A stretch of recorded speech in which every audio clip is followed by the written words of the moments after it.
Bienvenue à tous sur notre chaîne YouTube. Aujourd'hui, nous allons aborder un sujet très intéressant, comment savoir si votre chat est malade. Nous savons que nos félins adorables ne peuvent pas nous dire quand ils ne se sentent pas bien, c'est donc à nous de détecter les signes et les symptômes qui pourraient indiquer une maladie. Dans cette vidéo, nous vous donnerons des conseils utiles pour reconnaître les signes de maladie chez votre chat et vous aider à prendre les mesures nécessaires pour le soigner. Restez jusqu'à la fin pour ne rien manquer. N'oubliez pas de vous abonner à notre chaîne, de liker cette vidéo et de laisser vos commentaires. Maintenant, commençons. Votre chat est un membre important de votre famille, donc il est essentiel de pouvoir reconnaître les signes indiquant qu'il est malade.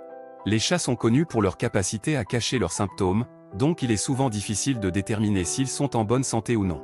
Cependant, en étant attentif et en connaissant les signes révélateurs, vous pouvez prendre des mesures précoces pour aider votre chat à se rétablir rapidement.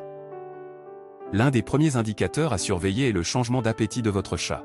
Les chats sont généralement de bons mangeurs, donc si votre chat refuse de manger ou montre une perte d'appétit prolongée, cela peut être un signe de maladie. Il est important de ne pas ignorer ce changement de comportement et de consulter un vétérinaire pour un examen approfondi. Un autre indicateur clé à surveiller est le changement dans les habitudes de sommeil de votre chat.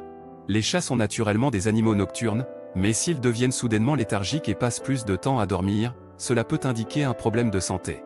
Les changements dans les habitudes de sommeil peuvent être causés par une douleur ou un malaise, il est donc important de consulter un vétérinaire pour déterminer la cause sous-jacente. Les changements dans les habitudes de toilette peuvent également être un signe révélateur de maladie chez les chats.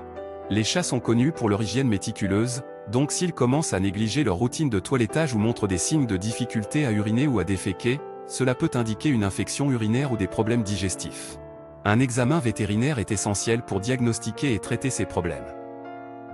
En plus des signes physiques, les changements dans le comportement de votre chat peuvent également indiquer une maladie sous-jacente.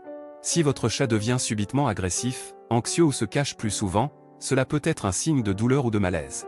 Les chats sont connus pour masquer leur douleur, il est donc important de surveiller attentivement leur comportement et de consulter un vétérinaire si vous remarquez des changements significatifs. Les problèmes respiratoires sont également courants chez les chats malades. Si vous remarquez que votre chat a des difficultés à respirer, respire rapidement ou fait des bruits inhabituels en respirant, il est important de consulter immédiatement un vétérinaire. Les problèmes respiratoires peuvent être le signe d'une infection, d'une allergie ou de problèmes plus graves comme l'asthme. Enfin, surveillez les signes de vomissement ou de diarrhée chez votre chat. Occasionnellement, les chats peuvent vomir en raison de boules de poils ou de repas trop rapides, mais si les vomissements sont fréquents ou si votre chat présente également des signes de diarrhée, cela peut indiquer une maladie digestive ou une infection. Un vétérinaire pourra déterminer la cause exacte et recommander un traitement approprié. En conclusion, il est essentiel de surveiller attentivement la santé de votre chat et de reconnaître les signes indiquant qu'il est malade. Les signes les plus courants incluent les changements d'appétit, les changements dans les habitudes de sommeil, les changements dans les habitudes de toilette, les changements de comportement, les problèmes respiratoires, les vomissements et la diarrhée. Si vous remarquez l'un de ces symptômes chez votre chat, il est important de consulter un vétérinaire pour un diagnostic précis et un plan de traitement approprié.